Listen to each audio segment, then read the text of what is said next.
ये तस्वीरें साफ तौर पर बयां कर रही है कि भारत और जॉर्डन अपने रिश्तों की एक नई इबारत लिख रहा है। प्रधानमंत्री नरेंद्र मोदी इस समय 3 देशों के विदेश यात्रा पर है, जहां फर्स्ट लेग में वे जॉर्डन पहुंचे हैं।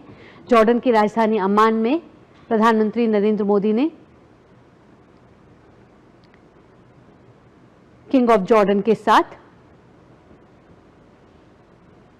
ट्रैवल किया, उनके साथ वो दिख रहे हैं। और प्रधानमंत्री नरेंद्र मोदी ने अब से कुछ देर पहले भारत जॉर्डन व्यापारिक सम्मेलन में भी भाग लिया है और उसको संबोधित किया है।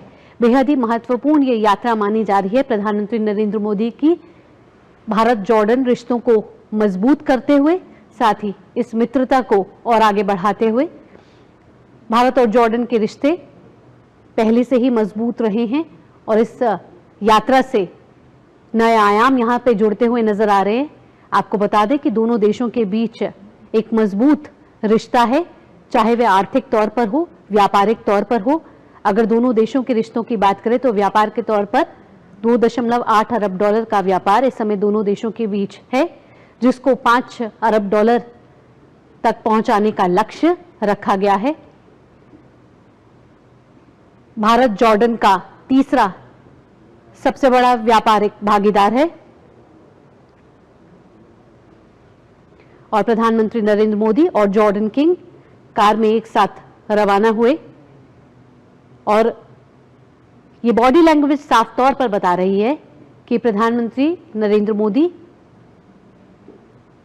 और जॉर्डन के किंग के बीच की जो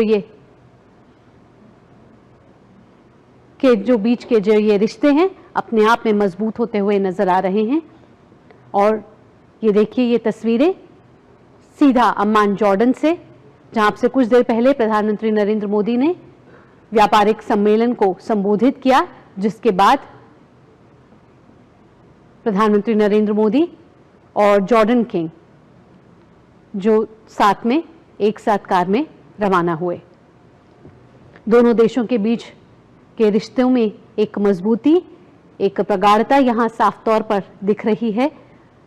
और प्रधानमंत्री नरेंद्र मोदी के जॉर्डन यात्रा का आज दूसरा दिन है। इसके बाद प्रधानमंत्री नरेंद्र मोदी इथियोपिया जाने वाले हैं और 2 दिनों की ये यात्रा बेहद ही सफल रही है, इस लिहाज से कि आर्थिक, व्यापारिक और निवेश में जिस तरीके से भारत और जॉर्डन एक दूसरे के साथ मिलकर आगे बढ़ते हुए और इस दोस्ती को आगे बढ़ाते हुए नजर आ रहे हैं। राजनयिक संबंधों की बात करें तो 75वीं वर्षगांठ दोनों देश अपने राजनयिक संबंधों की मना रहे हैं। कूटनीतिक लिहाज से भी ये यात्रा प्रधानमंत्री नरेंद्र मोदी की बेहद ही अहम मानी जा रही है।